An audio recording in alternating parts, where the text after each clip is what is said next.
አሁን ለዚህ የተከፈለው ዋጋ ላይ እኮ በሰፊው እናወራለን። ግን እዛ ላይ ሳይሆን መጀመሪያ ራሱ እየተንዛዛ እየተንዛዛ አይደለም። እሺ እየተንዛዛ አይደለም። ላንተ ነው እንደዛ እየመሰለ ያለ እና እኔ አሁን ጠቅለል ላድርግልሽ። አጠር ሳደርገው ምንድነው አንተ ሰው ካልሆንክ ወይም እኔ ፒኬ ሰው ካልሆነ በስተቀር የዚህ ኃጢያት ተካፋይ አይሆን የዚህ ኃጢያት ልበል የዚህ ድቀተ ባህሪ ወይም እርግማን ተካፋይ አይሆንም። አዎ አይሆንም። የፒኬ ሰው መሆን የፒኬ ምርጫ ነው ወይስ የእግዚአብሔር ምርጫ ነው ስንል የእግዚአብሔር ምርጫ ነው። እግዚአብሔር እሱ በመረጠው እኔን ለምንድነው የእርግማን ተካፋይ የሚያደርገኝ? that's my question።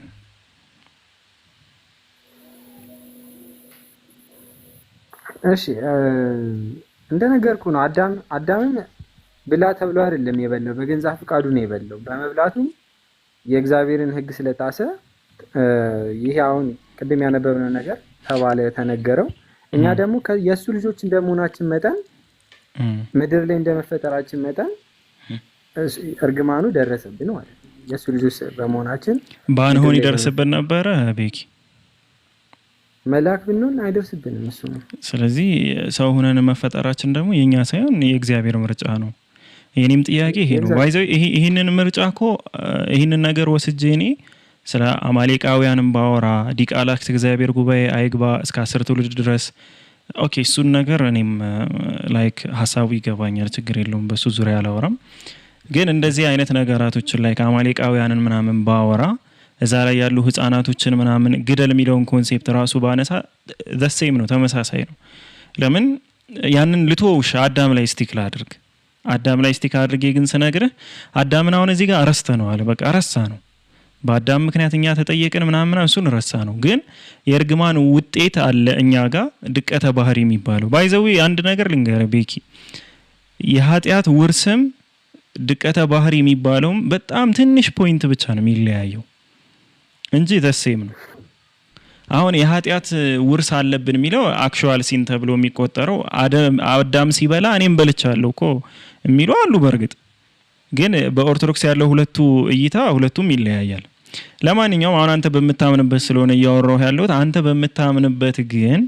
በመታመንበት ግን አንተ ሰው መሆንህ ያንተ ምርጫ ሳይሆን የእግዚአብሔር ነው።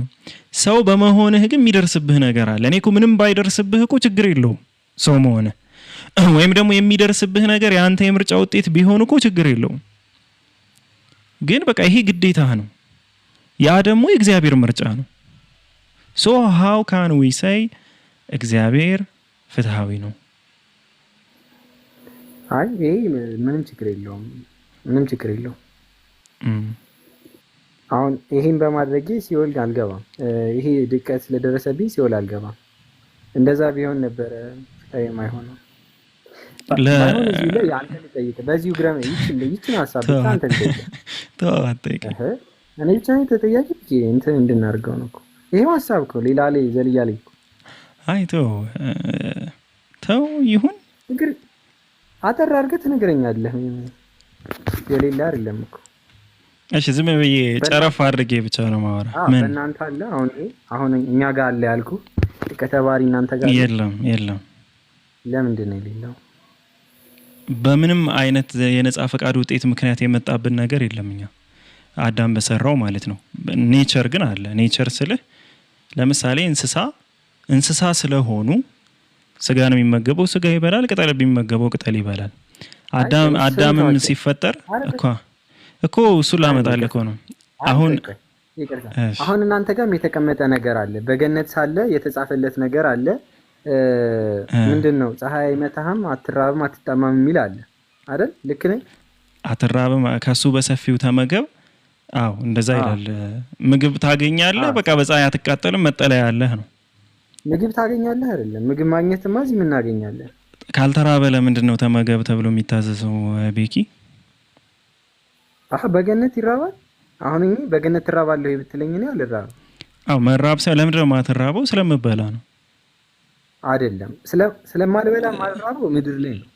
ስለዚህ አትበላም። የት? ሰማይ ቤት? ገነት ላይ? ገነት ላይ አልበላም።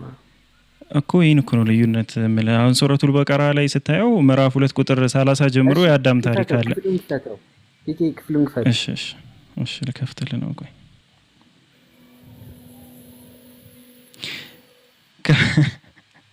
እሺ ቆይ ለምን ከፍሬው እንዳይበላ ሁሉ ለምን ቆይ አንዴ እንትኑ ላብራውና ልክፈተው። ለካ ስክሪን ማብራት ምዕራፍ 2 ተዛማጅ ሐሳብ ስለሆነ ችግር የለውም። ከርስ ስላልወጣ ችግር የለውም። ይሄን ነገር እመለስበታል። ባይዘው ያንተን ጉዳይ ጌታ ለመላእክት አደምንም ስሞችን ሁሉ አስተማረው። ጥራት ይገባ ካስተማርከን በቀር ምንም አናውቅም። ምን ያደርጋል? ያችን ክፍል ብቻ አድርገው እኮ ልደርስበት ነው። ወደዛ እየሄድኩ እኮ ነው። አይ ሙሉ ልታስተምረን መስለኝ እኮ። ኧረ አይደለም፣ ይሄው ያለው ቁጥር 35 ላይ ነው። ያው የሱ ታሪክ ከ30 የሚጀምር የትኛው ፓርት ላይ ነው?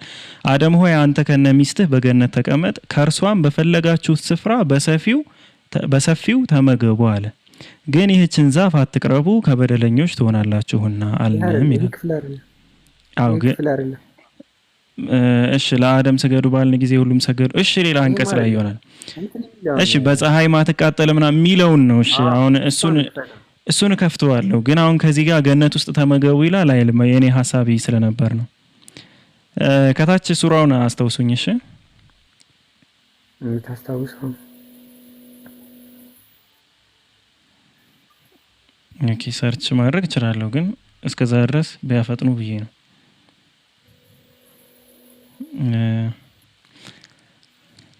በፀሐይም አትቃጠልም አይ ቲንክ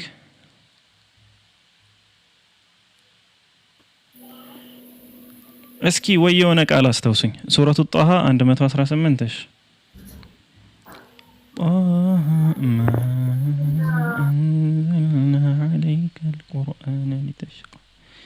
እሺ 118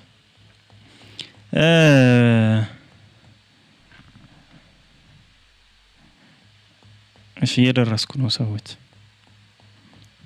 እና ቤኪ ግን ማለት ነው እያሰብክበት ነው አይጠየቅኩም? የትኛው ትግ ይችን እናያትና ይታለ።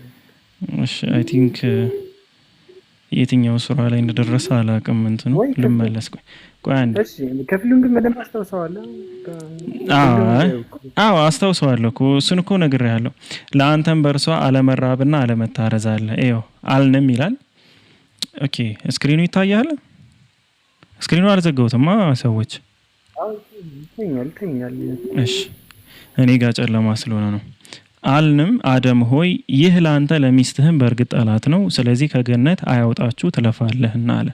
ለምንድነው ከገነት የማይወጣው? ትለፋለህ ማለት ነው። ሶ የማይለፋው ለምንድነው? ገነት ውስጥ ስላለ። ለአንተ በእርሷ ውስጥ አለመራብና አለመታረዝ አለ። ለምን? ሁሉ ነገር ፊት ለፊት ስላለ ማለት ነው። አንተም በእርሷ ውስጥ አትጠማም፣ ፀሐይም አትተኮስም። ሰይጣንም ወደ እርሷ ጎተጎተ፣ አደም ሆይ በመዘውተሪያ ዛፍ በማይጠፋ ንግስና ላመላክትህን አለው። አሁን ያንተ ሀሳብ እነዚህ ሁለቱ ላይ ነው። አዎ ገባኝ እኮ። አንተም በእርሷ ውስጥ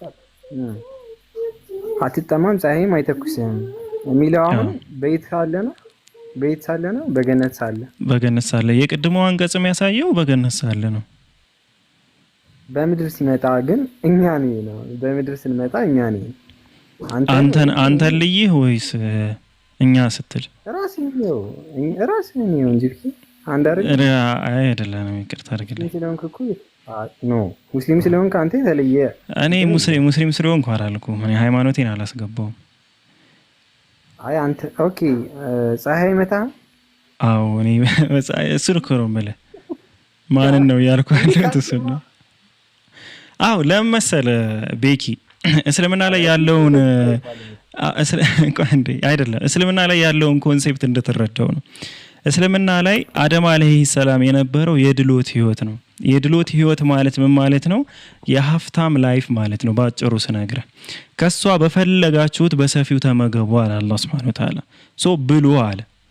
ስለሚበላና በሰፊው ስለሚመገብ ምንም ነገር ስለማያጣ እስኪርበው ድረስ የሚቆይ ፍጥረት አይደለም አደም ማለት ነው። ለምን? በሰፊው የሚመገብ ፍጥረት ነው።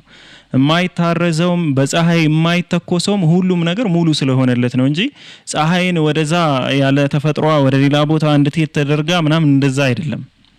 ገባ ቤኪ? እና ኮንሴፕቱን እንድታገኘው ነው። እኛ ምናምነው አደም አለይሂ ሰላም የነበረበት ህይወት የድሎት ህይወት ነው። ድሎት ማለት የሀብት ህይወት ማለት ነው። ሶ አሁንም ድረስ አደም የነበረበትን ህይወት የሚኖር ሰው አለ ወይ ብትለኝ፣ አው ነፍ ሰው አለ። ነፍ ሰው ለምሳሌ እንዲሁ እንኳን እንትኑን ተወውና የፀሐይ ሙቀት በጣም ዝቅተኛ የሆነባቸው የዓለም ክፍል አሉ። በጣም አፍታሞች የሆኑ ምግብም ያላቸው ማለት ነው። ወደኛ ስንመጣው እንደ ሰው ልጅ እኮ ነው የሚያወራው ያለው፣ ስለ መላእክት አይደለም እያወራው ያለሁት። አይ እነዛ ነጥላታቸው እንደዚህ በዝቅተኛ ፀሐይ የሌለበት ቤት ያላቸው ምናምን የሚለውን ትተህ አሁን አንተና እኔ እያወራን ያለነው ስለምንድን ነው? ስለ ኢስላማዊ ኮንሴፕት ነው እያወራን ያለነው። እሺ ኢስላማዊ ኮንሴፕት ላይ ስትመጣ ቆይ አለዚ ኸለቀል መውታ ወልሐያተ ሊየብሉወኩም አዩኩም አሕሰኑ አመላ ነው። ምን ማለት ነው? ያ ህይወትና ሞትን የፈጠረ የትኛችሁ ስራው ያማረ መሆኑን ሊሞክራችሁ ነው የሚል። የሰው ልጅ አጠቃላይ የተፈጠረው በዚህ ኮንሴፕት ላይ ነው። እንደገና ደግሞ አላህ Subhanahu Wa Ta'ala ወማ ኸለቅቱል ጂነ ወልኢንስ ኢላ ሊያዕቡዱን ይላል። ሊገዙኝ ቢሆን እንጂ ሰዎችንም ሆነ ጋኔሎችን አልፈጠርኳቸውም ይላል። ስለዚህ የተፈጠረው ሊገዛ ነው፣ ትእዛዙን ልናከብር ልንገዛው ማለት ነው። ሁለተኛ ደግሞ የተፈጠርነው ለፈተና ነው። በሞትና በህይወት መካከል ላይ ያለነው ለፈተና ነው። ይሄ አጠቃላይ ጄኔራል የሰው ልጆችን በሙሉ የሚመለከት ነው። ግን ሁላችንም የምንፈተንበት መንገድ ይለያያል። አደም አለይሂ ሰላም የተፈተነው በምን ላይ ነው? ለጊዜያዊነት በገነት በመግባት። ገነት ውስጥ የገባው ባይዘው ቤኪ ለጊዜያዊ ነው። እሺ ዘላለም ነዋሪ ሆኖ አይደለም የገባ ገነት ውስጥ አደም። ያም ወደ ድሎት ህይወት የገባበት ምክንያት አላህ Subhanahu Wa Ta'ala ሊፈትነው ነው። እሺ ናቲሻ አትጥፋ ናቲ። አላህ Subhanahu Wa Ta'ala ሊፈትነው ነው።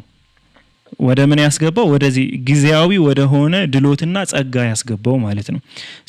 በሰፊው ተመገባለው፣ ግን አንዲትን ዛፍ ከለከለው እንጂ የጀነት ጸጋዎች ላይ ባሳይ በእርሷ ውስጥ ምንም አትከለከሉም ነው የሚል። ይሄ ጄኔራሊ ነው። አደም አለይሂ ሰላም ባይዘው እኮ ፈተናውን ሁሉ የተፈተነ ጀነት ለመግባት እኮ ነው፣ ከበደለኞች ላለመሆን ነው።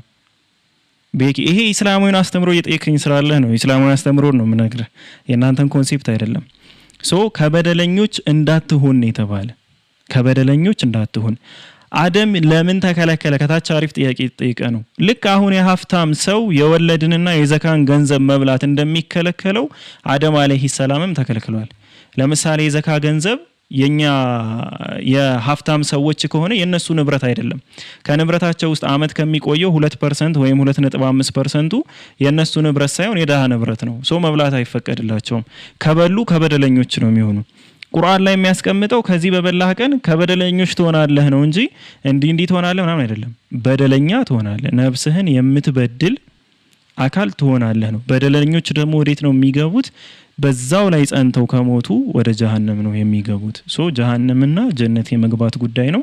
አደም አለይሂ ሰላም የተፈጠረው ለፈተና ነው። ተፈተነ፣ ለጊዜያዊ ነው የገባው። ለጊዜያዊ መግባቱን ላሳይ በማስረጃ። አይ አውቀዋለሁ፣ አስተምሮቱን እኮ አውቀዋለሁ። አሁን ረዘም ያችን ክፍል ነበር እኮ ነው የፈለኩ። ስለ ድቀተ ባህሪ እያወራና ነበር እኮ። እሱን እኮ እኔም እኮ እያወራሁ ያለሁት እሱን ፓርት ነው። የትኛዋን ክፍል ነው አሁን ያልከውን አንቀጽ በተመለከተ? ቁርአንኛ 81 ወይም 66 መጽሐፍ አይደለም። ቁርአን አንድ መጽሐፍ ነው። አንድ መጽሐፍ ነው ማለት አንድ ድምጽ ነው ያለው። የትኛውንም እሺ ቀጥል። አሁን ለምሳሌ በገነት ሳለ ይራብ፣ ለምንድን ነው የማይራበው? ምግብ ስላለ፣ በሰፊው ተመገብ ስለተባለ፣ ሁሉም ነገር ስላለው። በቃ እንደዛም ቢሆን ያስኪዳል እኮ። እንደዛም ቢሆን እኮ ያስኪደኛል እኮ ነው።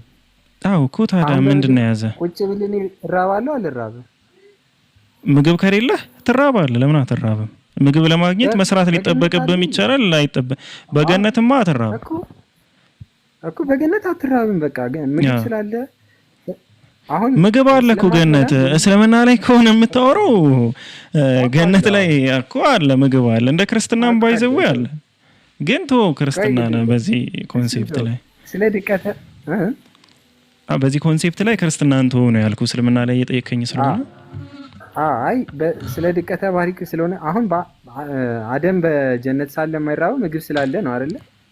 በሱ ቦታ በሰፊው ተመገብ ተብሏል። በቃ በምድር ይራባል አይራብም? ወይም ትራባለህ አትራብም? ካልበላህ ከሀብት ወደ ድህነት ነው የወጣ አደም። ትራባለህ አትራብም? አሁን አንተ ካልበላህ ካላገኘው ምግብማ እራባለሁ። ለምን አልራብም? ይሄ ታዲያ ምንድነው? ይሄ ታዲያ ምንድነው? ይሄ ልጠይቅህ ምንድነው? ይሄ ድቀ ተባሪ ነው ይሄ አይደለም። እሺ ለምንድን ነው የቢል ጌት ልጅ ማይራበው? ለምሳሌ የሀብታም ልጅ ምግብ ሁሌም ያገኛል፣ እስኪርበው አይጠብቅም። ለምንድን ነው ረሃብን እንደ ህመም ቆጥረው ሆስፒታል ሁሉ በስንት አንድ የሚገቡ ሰዎች አሉት? የሆነ ነገር አመመኝ የሚለው የሀብታም ልጆች እሱ ነው የምልህ እኮ ነው። ረሃብን አያውቁትም። ለምንድን ነው የማያውቁት? አሁን እናንተ አልራብም አልጠማም ብላችሁ እኮ ነው የምታስተምሩ። የእስልምና አስተምሮ እኮ ያ ነው ፒኪ። አይደለም እንደዛ አይነት አስተምሮ አይደለም ያለ። አሁን አልተረዳኸኝም እያልኩ ያሉት በተደጋጋሚ ይህን ሀሳብ ነው። እሺ ቢኪ ፒኪ ቋንዴ ለምንድን ነው ማልራበው አልኩ? ለምንድን ነው ማልራበው አልኩ? ነገርክኝ እኮ ገባኝ። አይ ድገምልኝ፣ ችግር የለውም ድገምልኝ። ስለምበላ ነው ማልራበው፣ ስለምበላ ነው። አዎ ስለዚህ ምግብ ካጣው ግን እራባለሁ እንዴ? በቃ ይሄ እርግማናችን ነው። እሱ ለአንተ ነው እርግማን እያልኩ እኮ ነው። ለእኔ ደግሞ ሰው መሆኔ ነው እያልኩ ነው። አዳምም ይሄ ባህሪ አለው ነው የምልህ። ከዛም ወጣም አልወጣም ይሄ ባህሪ አለው። ግን የሀብት ህይወት ተሰጥቶት ነበረ። ከዛ ሀብት ህይወት ደግሞ ከዛ የድሎት ህይወት ደግሞ ወጥቷል። ቤኪ አሁንም ድረስ በዚህ ምድር ላይ የሀብት ህይወት አለ። ከዛ የሀብት ህይወት ደግሞ የወጡ ሰዎች አሉ። ሁላችንም የምንፈተነው በተለያየ መንገድ ስለሆነ ማለት ነው። ምንዳ የሚሰጠን ትሩፋት የሚሰጠንም ደግሞ በምንፈተነው ልክ ነው። እሺ ችግር የለውም ቢቂ። ሞት አለ በገነት? አዎ አለ። እንዴ በገነት ሞት አለ? አዎ ገነት ስትል ስለ የትኛው ገነት ነው የምታወራ? ስለ አዳም ነው እያወራኸኝ ያለው? ጀነት አዳም በጀነት ካለ ይሞታል ወይ? አዎ እንዴ ጀነት የጀነት ኮንሴፕታችንንም አታውቀውምና ለማንኛውም ስለ አዳም ከሆነ ሰይጣን ራሱ ያሳሳተው አዳም ሟች ስለሆነ ነው። አላህ Subhanahu Wa Ta'ala ወማ خلقቱል ጂነ ወማ ምንድነው የሚለው الذي خلق الموت والحياة ይላል እኮ። ሞትንና ህይወትን እኮ አላህ ነው የፈጠረው። አዳም አለይሂ ሰላም ምድር ላይ ሲፈጠር ፊል አርዲ ኸሊፋ ነው የሚለው ምዕራፍ 2 ቁጥር 30 ላይ ምን ማለት ነው? በምድር ላይ ተተካኪ ትውልድ ማለት ነው። ምትክ ተተካኪ ማለት በሞት የሚያልፍና በህይወት የሚተካ ትውልድ ሆኖ ነው የተፈጠረው አዳም። ለዛ ደግሞ ያ መጀመሪያው ከፍጥረቱ ላይ ማየት እንችላለን ይሄንን አንቀጽን ሐሳብ። ከዛ ውጭም ደግሞ እንምጣና እዚሁ ጋር ራሱ ሰይጣን ራሱ ያሳሳተው በምንድነው ስንል ሰይጣንም ወደርሱ ጎተጎተ። አዳም ሆይ ምን ብሎ ነው የጎተጎተው? በመዘውተሪያ ዛፍ በማይጠፋ ንግስናም ላይ ላመላክትህን አለው ይላል። ዘላለም እንድትኖር ዘውታሪ እንድትሆን ማይጠፋ ንግስናም እንድታገኝ ላመላክትህን ይላል። ሰማያዊ በሆነ ህይወት በማይጠፋ ንግስና ላይ ላመላክትሃለሁ። የተታለለው ይብን ዘላለም የሚኖር መስሎት ነው። ሲቀጥል ሞትም ህይወትም አላህ Subhanahu Wa Ta'ala የፈጠረው ነው እንጂ እንደ እስላም አስተምህሮ በማንም ኃጢያት በማንም ስራ ምክንያት የመጣ አይደለም። እንደ መጽሐፍ ቅዱስም እንሂድ ቢባል ነው ማለት እንደ መጽሐፍ ቅዱስም ብንሄድ ሞት ይሄ ስጋዊ ሞት የሚባለው የኃጢያት ውጤት አይደለም። ዘፍጥረት ላይ ማውራት እንችላለን ስለሱ ሐሳብም ከፈለክ እርግማኖች ጋር በተገናኘ እዛው ተዘርዝሮ ስላለ ማውራት እንችላለን። የኃጢያት ደሞዝ እኮ ነው። የትኛው ሞት የመጣብን በአዳም ምክንያት? የትኛው አይደለም። አፈር ምን ለብሰው ሞት አይደለም። እሺ እንዴት ነው እንግዲህ ካቦክ ንገረኝ። ሞት ተፈጥሯዊ ነው። ለዛ መክብብ ላይ ማየት እንችላለን። ግን ከዚሁ ከእርግማኑ ሳንወጣ ማየት እንችላለን። ምን ይላል? አሁን እርግማኖቹን ከላይ ነው የሚያወራ።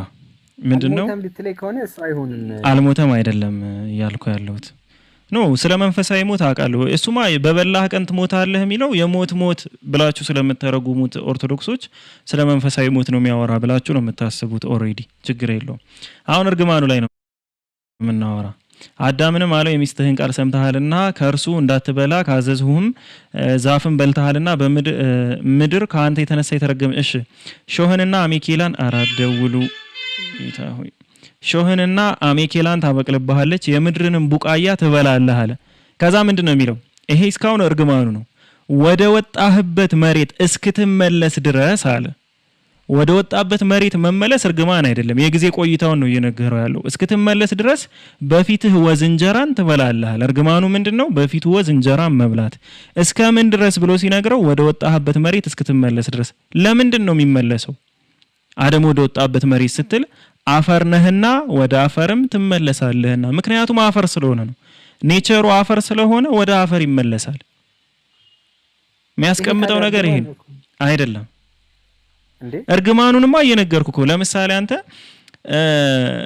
እዚህ እስክትገባ ድረስ ምሳ ብላ ብዬ ብነግርህ እዚህ መግባትህ የሆነ ነገር ነው፣ ትእዛዝ ነው። እርግማን ነው ይሄ። ነው እርግማን አይደለም። አስተምሮታችን እየነገርኩህ እኮ ነው። ኖ እኔ ስለ አስተምሮቱ አይደለም እያወራሁ። አሁን ምን ብላችሁ ታምናላችሁ ለሚለው የተለያየ ሀሳብ ስለሚነሳ እሱን አይደለም ማወራ። እኔ ማወራ መጽሐፉ ምን ይላል ነው። ኖ በደንብ ነው የምትለያዩት። እሱ መጽሐፈ መክብብ ላይ ምናምን ገብተን እኮ ለሁሉም ጊዜ ያለው፣ ለመኖርም ጊዜ ያለው፣ ለመሞትም ጊዜ ያለው እያለ የእንስሳ የሰው እድል ፋንታ ልክ እንደ እንስሳ ነው እያለ እኮ ያስቀምጠዋል። ሞት ተፈጥሯዊ መሆኑ ግን እዚህ አንቀጽ ላይ ቁመን ማየት እንችላለን ነው የምልህ። እኔ ቀጥል ቤኪ ሀሳብህን። ፒኬ እኛ ሞት መጣ ብለን የምናምነው በአዳም ነው። በአዳም ነው። ሞት የኃጢአት ደሞዝ ነው። አስቀድሞ የተፈጠረ አይደለም። አሁን በእስልምናው አዳም ሟች ነበረ። አዳም ሟች አለመኖሩን ማስረጃ ልታሳየኝ ትችላለህ ቤኪ? በገነት ሳለ ሙቷል አየነውም። እንግዲህ ሙቶማ እንዴት ታየዋለህ እንዴ? ታዲያ ከሞተማ ሪዘራክት አድርጎ ከሞት በኋላ ስላለ ህይወት ነው። በህይወት እያለ እኮ ነው እያወራን ያለ ነው። ሙቶ አላየሁትም ትላለህ እንዴ? እንደዛ ሳይሆን እኔ ሟች ነበር ነው ያልኩ። ሟች ነበር ወይስ አልነበረም ነው እንጂ ሙቷል ወይስ አልሞተም ብዬ እኮ አልጠየቅኩም። እስልምናውን ትቼዋለሁ ቤኪ። አሁን እኔ እያወራሁ ያለሁት እዚህ ጋር ቁመን እናውራ ነው። አሁን እዚህ ጋር እርግማኖች አሉና ተናገር ቤኪ ተናገር።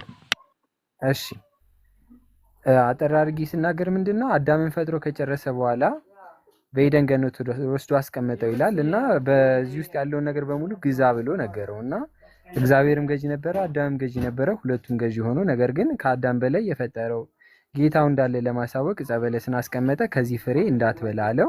ሔዋንን ካስቀመጠለት በኋላ ማለት ነው፣ ለማሳጠር ነው። ሔዋንን ከፈጠረለት በኋላ ከዚህ ዕፀ በለስ እንዳትበላ አለው። ከዚህ ዕፀ በለስ በበላ ጊዜ ሞትን ትሞታለህ ምናምን ብሎ አስጠነቀቀው። ከዛን ጊዜ በበላ ጊዜ ነው የሞትን ትሞታለህ፣ አፈር ነህና ወደ አፈር ትመለሳለህ ብሎ ወደ ምድር ያባረረው፣ ከኤደን ገነት ያስወጣው። ስለዚህ ሞት የሚባለው ነገር በራሱ የመጣው የኃጢአቱ ውጤት ነው፣ የኃጢአቱ ደሞዝ ነው፣ የአዳም ማለት ነው። ስለዚህ ለሱ ነው እኮ ማስረጃ እየጠየቅኩ ያለሁት ቤኪ። ምን አይነት ማስረጃ? ሞት የኃጢአት ደሞዝ ለመሆኑ ስጋዊ ሞት የኃጢአት ደሞዝ ለመሆኑ ምንድነው ማስረጃ ነው እንጂ አንተ የምታወራው ኮንሴፕት እኮ አልገባኝም። አይደለም ምን አልከኝ? ከላይ እኮ አለ የሞትን ትሞታለህ አለው እኮ። የሞት የሚል ቃል የለም። ባይዘዊ ትሞታለህ ነው ያለው። ታዲያ ሞቷል? ምን አይነት ሞት ነው የሞተ እዛ ጋር ቤኪ? እንደዛ ስትል ደግሞ ሞት በዋነኝነት ሁለት አይነት ሞት አለ። የትኛውን ሞት ነው የሞተ አዳም በበላ ቀን? ሁለቱንም ሞቷል። በበላ ቀን ነው የሞተ አዳም ስጋዊ ሞትን? አይ እንደዚህ አትበላ። እንደዚህ እኮ የትኛውን ሞት ነው የሞተ? አሁን ከዚህ በበላህ ቀን በቃ ግድ ይላል። አስቀድሞ ይሄኛውን ሞት ከእግዚአብሔር ፍቅር የመራቅን ስለዛ ሞት ነው የሚያወራው ነው እኔ እያልኩ ያለሁት። የመጀመሪያው ሞት እሱ ነው። ሁለተኛው ሞት ደግሞ ቀኑ በደረሰ ጊዜ አፈር ውስጥ የሚገባው ሞትም ነው። ሁለቱንም ሞት ነው የጠቀሰው እዛ ክፍል እኮ አይደለም። እዚህ ጋር ስታክ አድርገን ስናወራ ማለት ነው ወደ አፈር ትመለሳለህ ያለው ለምንድን ነው? ምን ስለሆነ ነው ወደ አፈር ትመለሳለህ ያለው? ወደ አፈርም ትመለሳለህ እና ያለው ይላል እኮ አፈር ነህና ወደ አፈር ትመለሳለህ። ስለዚህ አፈር ስለሆነ ነው ወደ አፈር የሚመለሰው። ኃጢአት ስለበላ ነው ያንን ነገር ስላደረገ ነው ወይስ አፈር ስለሆነ ነው? በገነት እንደዛ የለም ይላል። ኖ በገነት ተብሏል ወይስ አልተባለም? እሱን ሌላ ቶፒክ ነው። እኔም እያልኩ ያለሁት እኮ ምንድነው ስጋዊ ሞት ይሞት ነበረ ለማለት ግልጽ የሆነ ማስረጃ ሊኖርህ ይገባል ነው። ከዚህ በበላህ ቀን ሞትን ትሞታለህ ሲል አንተም እንዳልከው የሞተው መንፈሳዊ ሞት ነው ብላችሁ ነው የምታምኑት። እኔ ደግሞ እያልኩ ያለሁት ስለ ስጋዊ ሞት የሚያወራ ምንም አይነት ማስረጃ የለም እዚህ ጋር ነው። ሌላ አንቀጽ ላይ ብንሄድ ስጋዊ ሞት የሚባለው ልክ እንደ የእንስሳና የሰው እድል ፋንታ አንድ ነው፣ ሰውም እንደሚሞት ምናምን ሌላ አንቀጽ ላይ አይ ቲንክ መክብብ ላይ ምናምን ይናገራል። እድል ፋንታቸው አንድ አይነት ነው እያለ ነው የእንስሳም የሰውም። ካልሆነ እንስሶች ለምን ሞቱ ብል ኔቸራቸው ስለሆነ ነው የምትለኝ። በአዳም ምክንያት ካልክ የፍትህ ኩዌሽን አሁንም ይመጣል ማለት ነው። ለማንኛውም እዚህ ጋር ግን የሚለው ሾህንና አሜኬላን ታበቅልብሃለች የምድርንም ቡቃያ ትበላለህ ካለ በኋላ ወደ ወጣህበት መሬት እስክትመለስ ድረስ በፊትህ ወዝ እንጀራን ትበላለህ ነው የሚል። ይሄ መሞትህ በዛ ምክንያት ነው እዛ ትገባለህ ስለሰራህ ምናምን ሳይሆን በፊትህና በፊትህ ወዝ እንጀራን የምትበላው ከዚህ እስከዚህ ድረስ ነው፣ ወደ ወጣህበት መሬት እስክትመለስ ድረስ ነው እያለው ነው። እርግማኑ ወደ ወጣበት መሬት እስኪመለስ ድረስ በፊቱ ወዝ መብላቱ ነው። ከዛ በኋላ ታዲያ ለምንድን ነው ወደ ወጣበት መሬት የሚመለስ ስትል አፈር ነህና ወደ አፈርም ትመለሳለህና ነው። ለምን አፈር ስለሆንክ ነው አለው። አፈር ስለሆንክ ወደ አፈር ትመለሳለህ ነው። ሌሎች እንትኖች የቤተክርስቲያን አስተምሮ እንደዛ አይደለም እኮ። ለዛ መጽሐፍ ቅዱሳዊ ማስረጃ ትሰጠኛለህ? ይሄ አመጣው እኮ ፒኪ አይደለም እያልከኝ ነው አንተ ደግሞ። አይልም አሁን ሞተ ሲል እሺ፣ ከዛ በበላህ ቀን ማለት ምን ማለት ነው? በበላህ ቀን ሲል እኮ እንደዛ እያሉማ በጣም ያዝጋሉ። ነገር ግን ይሄው ነው በቃ ክፍሉ የሚለው ራሱን ነው። ይኸውልህ አሁን እሺ አሁን አንተ እንደዚህ ብለህ የምትለኝ እንዴት ቢሆን መሰለህ? ስንት ሞት ነው ያለው ፒኪ? ኔሙ ልከተው ነው ስንት ሞት ነው ያለው? አረዋል እንዴት አወቅ? ሜሙን ልከተው ነው አላለኝም እንዴ? ተገጋልክ። እኔ እኮ አልሳኩም። ስንት ሞት ነው ጋር የገጠመ? ስንት ሞት ነው? ወላሂ አስታወስከኝ። ራስቼ ነበር። እንደ ቁርአንም ከሆነ ብዙ አይነት ሞት አለ። እንደ ኢስላም ከሆነ መጠየቀኝ፣ እንደ ክርስትናም እንደዛው መንፈሳዊ ሞት አለ፣ ስጋዊ ሞት አለ።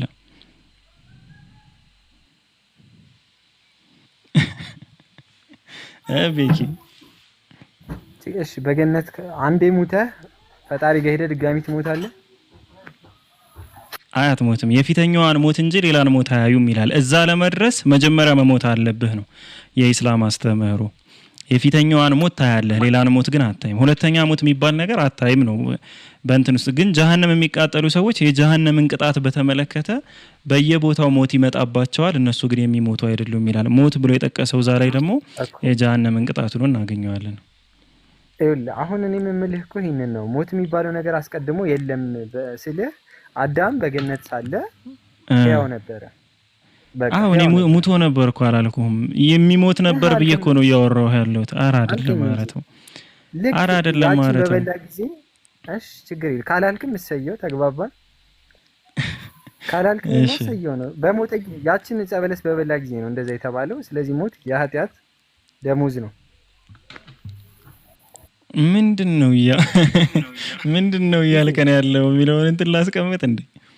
ኖ አይደለም፣ እኔ እኮ ስህተት ነው እያልኩ ነው ቤኪ። አሁን ቤኪ ምን መሰለህ የመጀመሪያበት ማንተም እኮ አዎ እንደዛ። እሺ በቃ እንደ እምነት ልውሰድ። አሁን በማይሆን ነገር ላይ እሺ እንዳንከራከር እንጂ እኔ የምልህ እኮ መጽሐፍ ቅዱስ ጋርም ተመሳሳይ ነው። የሰው እድል ፈንታ ብሎ ለሁሉም ጊዜ ያለው ይላል። ለመኖርም ጊዜ ያለው፣ ለመወለድ ጊዜ ያለው፣ ለመሞትም ጊዜ ያለው ይላል። ሁለቱም እግዚአብሔር ያስቀመጠው ጊዜ ነው። አንድ ለመሞትም ለመወለድም ያለው። የምትወለደው በእርግማን ውጤት እንዳልሆነ ሁሉ የምትሞተውም በዛ ውጤት አይደለም። ዘፍጥረት ላይ ካሉ የእርግማን ዝርዝሮች ውስጥም ሞት የሚባል ነገር አልተቀመጠም።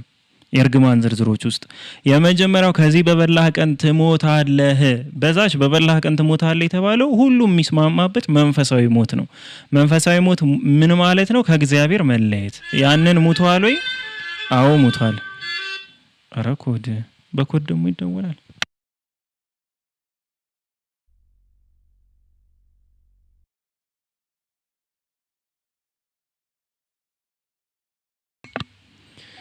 ሰባ ሶስት የምን ቁጥር ነው ሰዎች? ምን ያክል በቴሌ ደረጃም ተፈላጊ የሆንኩ ነው። ያሳዝናል በጣም። እሺ ለማንኛውም ያልኩ ያለሁት ቤኪ ሳይለንት ላድርገው መሰል ስልኬ። ኦኬ ሊዘጋብኝ ነው ማለት ነው አካውንቴን። ወይ ቤኪ ቀጥል። እሺ ይሄን ርዕስ ግን በእስልምና አድርገው መወያየት እፈልጋለሁ ካንተ። ምን የምኑን ርዕስ? ፍትሃዊ ነው የሚለውን በእስልምና አድርገው መወያየት እፈልጋለሁ። ችግር የለውም እንወያያለን። በጊዜው ትመጣለህ። ምን ችግር አለው? እሺ አይ ፍትሃዊ ነው የሚለው ፕሮግራም ካላወጣ አው ፍትህ እንደዚህ አይነት ርዕስ እኮ ብዙ ጊዜ እኔ አሁን ምን አይነት ርዕስ መሰለ መለጥፈው ክርስቲያኖች ሊገቡ ይችላሉ ብዬ የማስበውን ርዕስ ያንን እለጥፋለሁ። ከክርስቲያኖች ጋር ያነጋግረኝ ይችላል ምለውን። ከዛ ውጭ እኮ ነፍ ርዕስ ነው የምንለጥፍ እዚህ ቤት አንድ ሰው አይገባም። እና ትንሽ ራሱ እየሞከርኩ ነው። አሁን ቅድምም መምህርም ያሉት ነበር ከታች ብቻ ኤንጅልም ገብቶ ያደረገው ያንን ነው። በቃ በሚለጠፈው ርዕስ አወራ ያን ሁሉ ጊዜ ጠብቆ ምናምን ትርጉም የለውም ምናምን አለ። ከዛ ገብቶ ቀጥታ ወደ ቁርአን መጣ። ስለዚህ ምን እያልኩ ነው? በፍትህ ዙሪያ የሚገራርም የፍትህ አስተምሮ አለ። ለምሳሌ ክርስትና ሃይማኖት ላይ የሌለ የፍትህ አስተምሮ በእባቡ ገደልከው ሰዓቱን። አረ ባቡን ትቼዋለሁ። ቆይ እባቡ የሚል ነገር አይተህ መጀመሪያ ገደልከው በእባቡ። እሺ በቃ ችግር የለውም። ሌሎችን አስተናግድን ይብቃኝ ለዛሬና ያኛውን ሀሳብ ግን በቅርቡ ታነሰው እኔም ገብቼ እወያይበታለሁ። የትኛውን ሀሳብ? አሁን በእስልምና ይሄንን ነው ሀሳብ ምንድነው ማንሳት የፈለከው ጥያቄ? ከአዳም ጋር በተገናኘ ነው? ኦኬ ለተዘጋጅበት ነው ተዘጋጅተህበት ነውና ችግር የለውም። አሁን እስልምና ወይስ ክርስትና የሚል ርዕስ እለጥፋለሁ። እንደ አንዳንድ ጊዜ እንደዛም ስለማደርግ ያኔም መጣ እስልምና ላይ ያለን ሀሳብ መልቀቅ ብዙ ርዕሶች አሉ ባይዘው ምን ለጥፋቸው በቃ እንደዛ ይዋ እሺ እሺ በቃ ሰላም አለ ወንድም ጀማል ሰላም አለ ሁላችሁ እሺ ገናዋል መልካም ጊዜ እሺ የምታነሱት ሀሳብ አለ ኡስታዝ ጀማል አሚር ዩቲ ሙባረክ ምናምን እስካሁን ባወራነው ላይ የምታነሱት ሀሳብ ካለ አንሱና ከዛ በኋላ ሃኒ የምጠይቀው ጥያቄ ካለ ወደ እሷ እናልፋለን።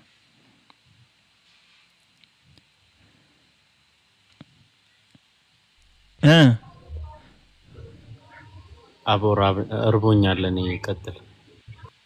ማን ነው ቀጥል የምትለው? ሌሎቻችሁ የምታነሱት ሀሳብ አለ?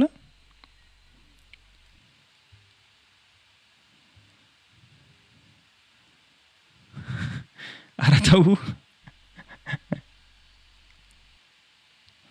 አባዬ አንተ ጀምር ነው አንቺ አባ አንተ ጀምር አንቺ ጀምር እንዳላችሁ ልታረጀሽ ስትጠባበቁ እንዳታረጁ። ሃኒ ጥያቄ ካለሽ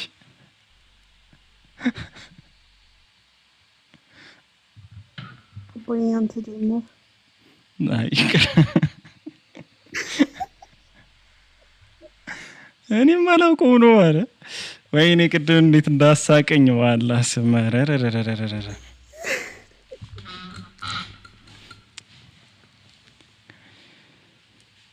እሺ ምእመናን ወምእመናት ለምን ክርስቲያን እንሆን? ሪኩዌስት ከላካችሁ ክርስቲያኖች ቼክ ላርጋችሁ እስኪ ኢንሻአላህ። ፒኬ ግን አንተ መጀመሪያ ከመስላም በፊት የምን አማኝ ነበርክ? እኔ የፒኬ የሚባል ኮንሴፕት ላይ ነበርኩ። አይ ሲያመል እየቀለድኩ አይደለም። የምን አማኝ ነበርክ? ፒኬ የሚለውን ፊልም አይተሽዋል? አባይታው የምሬን እኮ ነው ወላሂ። እንደዚህ ቀልድ ምናምን ይመስላል። የምሬን ነው። እኔ እያወራሁ ያለሁት አግኖስቲክ ነው እና አግኖስቲክ ላይ ነው ብዙ ጊዜ የቆየሁት ከእምነት ውጭ የትኛው ነው ትክክል የትኛው ነው ትክክል ያልሆነው ምናምን በሚል የሆነ ሰዓት ሁሉንም የመሞከር አይነት አባዜ ከዛ በኋላ ደግሞ መመለስ ብቻ አለሃ መሰረሰሸ ቀበተቸነኛ እያለ ይቀጥላል። ስምረት ጋር ጀለስ ነበርን ይገርምሻል። በዛ ሰዓት ስምረት አሁን እንኳን ክርስቲያን የሆነች ይመስለኛል። እኔ እንጃ እርግጠኛ አይደለሁም ግን ያኔ እንደዚህ ነበረች፣ ትወዛገብ ነበር። በእርግጥ እኔ በመወዛገብበት ሰዓት እንኳን የነበረች አይመስለኝም፣ ወይም ብትኖርም አላውቃትም። አይ ትሪፕል ኦዲዚ ለምንድነው ለኔ የማይታየኝ ዩቲዩብ ላይ መሆኔ? እኔ በሌላ አካውንት እመጣለሁ አይታየኝም። ገስት ላይ ላስገባው እስኪ ራሴን።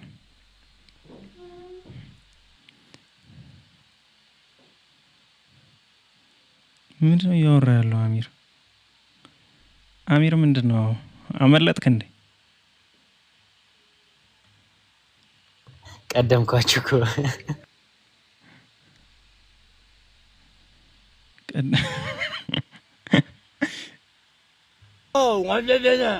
ጅል አይ እሺ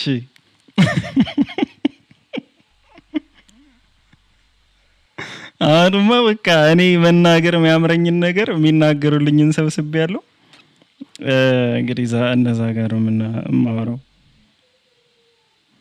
እሺ አይ ቲንክ እንትን ላይ ሰው አለ መሰለኝ ቶፕ የሚል አካውንት አለ። ይስሐቁ ማታ ማታ ይጠፋሉ ይተኛሉ፣ ቀን ቀን ደግሞ ከታች ነው ቁጭ የሚሉት። አረ ይስሐቅ ከፍ ይበሉ። ቶፕ አለ ቶፕ የለህም? እሺ ክርስቲያኖች ካላችሁ ሪኩዌስት ላኩ። ክርስቲያኖች ካላችሁ ሪኩዌስት ላኩ። ቆንጆ ርዕስ ነው ያለ በጣም ይሁ ጽቡቅ የሆነ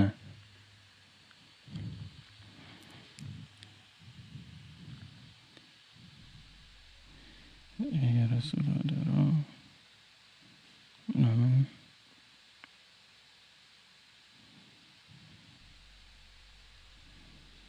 እሺ ሙስሊሞች ናችሁ በንጽጽር ዙሪያ ጥያቄ ያላችሁ አንድ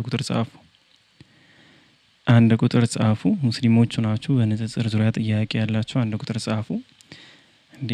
እንዴ በቪዲዮ ሳልወጣም አሪፍ ከሆናችሁማ ጥሩ ነው። በቪዲዮ ሳልወጣ እቀጥላለሁ። ማሻአላህ። እሺ ሰያ ሪኩዌስት ልከሃል እንዴ? አትታየኝም እዚህ። ላክና ልቀበል ሰያ የሚለው አካውንት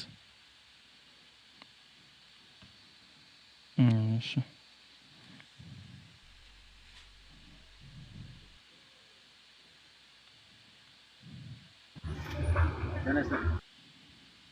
ሰያለ አንዴ ፒኬ አንዴ እሺ ችግር የለውም። እሺ ክርስቲያኖች ካላችሁ በርዕሱ ዙሪያ የምትቀጥሉ ክርስቲያኖች ካላችሁ ሪኩዌስት ላኩ። ፒኬ ታላቁ አብርሃም ለምንድን ነው ክርስቲያን መሆን የሚጠበቅበት? እኔ የምልህ ፒኬ ወይ ሀይቢ ከቅርብ ጊዜ ወዲህ እኔ አልገባ እያለኝ የመጣው ፖይንት የክርስቲያኖች በስጋው የሚሉት ነገር አንድ ልጅ አለ ከታች ቦነው ማን ነው የሚባለው? በጣም ነው ደስ የሚለኝ ከኮመንታተሮች እና የሆነ ታይም ላይ የሆነ ነገር እያወራን ይስሐቅ ከላይ እኔ ቤት ሆኖ ኢየሱስ ክርስቶስ እንዲህ አድርጓል ይለዋል። እሱ ጋር እኮ በስጋው ነው በስጋው የሚባለው ፖይንት በጣም እያሳቀኝ ነው። ለምሳሌ ኢየሱስ ክርስቶስ አያውቅም ስለዚህ ነገር አያውቅም ስትል አይ በስጋው ነው የማያውቀው። እንደዚህ ከሆነ ሁለት ኢየሱስ አይሆንም። ዛሬ አሚር ለሱ እንትን ሊቢያኖ የሰጣትን ምሳሌ አያት። ለኛይቱ አንዲት አለች ሜሮን ስታወግነን የነበረች ልጅ ወአለይኩም ሰላም ወራህመቱላሂ ወበረካቱ ማሚ አንዴሽ እና ለሜሮን በአንድ አይኔ የሰጣት ምሳሌ በጣም ነው የተመቸኝ ማለት ነው። በጣም ሜሮን እዛም ታወግናለች። ዓለም አቀፍ አድርቅ ናት ለካ ሊቢያኖ ጋር ገብታ ምናምን። ኧረ እኔማ ሳያት እኮ እሷን ገስት ላይ ሳያት ከሱ እስኪ ምናምን ብዬ ገብቼ እስኪ ልስማት በፈጣሪ ራሷን ታስረዋለች። በቃ ረባ አላህ የምታነሰው ሁሉ ራሷን ነው የሚደመስሳት። ምንድነው ደግሞ ፖይንቶቹ እንጂ ያስቃሉ። ኧረ አዋረደችን እንደ ሀገርኛ ጠንከር ያለ ክርስቲያን ሄዶ አይወያይም ባላስ አዋረደ። እኔ በጣም ነው የተዋረድኩት፣ በጣም ነው የተሸማቀቅኩት። ጭራሽ እኮ በአማርኛ ሊያወራት ነበር የሆነ ሰዓት ላይ ፐርሰን ምንድነው የምትሉት እናንተ ብሎ እንግሊዘኛ እችላለሁ ብላ አስቀየሰች እንጂ ያሳዝናል። እና አሁን እኔ የገረመኝ እንደዛ አይነት ፖይንቶች ላይ በስጋው ነው የሚባለው ነገር ከመጣ ሁለት ኢየሱስ አይሆንም። ምክንያቱም ያወቀ ኢየሱስ አለ፣ ያላወቀ ኢየሱስ አለ። ሁለት ኢየሱስ አይሆንም። ሁለት ኢየሱስማ አሁን ለኔቸር አሁን ሁለት ኔቸር ነው ያለው አይደለም የሚለው በእንትኖች ፕሮቴስታንቶች። እኔ የፕሮቴስታንቶች ባይዘው ግራ ይገባኛል። ምንታዊን የሚቀበሉ ይመስለኛል። ሁለት ኢየሱስ አንድ አለ፣ ስጋ የሆነው አለ፣ እንደገና ደግሞ ቃል የሆነው አለ። ፍጡር ወፈጣሪ ማለት ነው። ወይም ደግሞ የኦርቶዶክሶች ስግው ቃል የሚሉት ኖርማሊ ወደ አንድ ኔቸርነት መጥቷል ተዋህዶ። እሱ የባሰ ነው። እኔ አሁን ተዋህዶ በጣም ነው የሚብስብኝ። እንዴ ተዋህዶ ሆኖ እኮ ባይዘው በስጋው ነው ማለት እኮ አይችሉም። መብት የላቸውም። አንድ አይደለም ምኑን ነው በስጋው የሚሉት? አይ እዚህ ጋር ሰውነቱ ነው እዛ ጋር አንተ ይነጣጥሉታ የሆነ ሰዓት ላይ እና ሁለት ኔቸር የሚሉት ይሻላል፣ ይቀላል። እንደዛም ቢሆን ያን ያክል ቀላል ነው ማለት አይደለም። ግን ብቻ እና ኤንጅልም 2% አለው ብለው ነው አይደል የሚቀበለው? ኤንጅል እንደዛ ነው አይደል? ከታች አለ ይመስለኛል። እንደዛ ነው ይመስለኛል። እሱ ፕሮቴስታንት አይደል? እንደዛ ነው። እሺ ማሚ ፕሮቴስታንት አይደለም አይደል? ኦኬ ቀጥል። አረ ፕሮቴስታንት ነኝ ሲል አልሰማሁትም ብለህ ነው? እኔ እንጃ ብቻ ይሁንሽ። ምን ነበረ ስሙ? ቆይ ስሙን ጽፍልሃለሁ ከታች። እሺ ማሚ ቀጥል። አፎን እሺ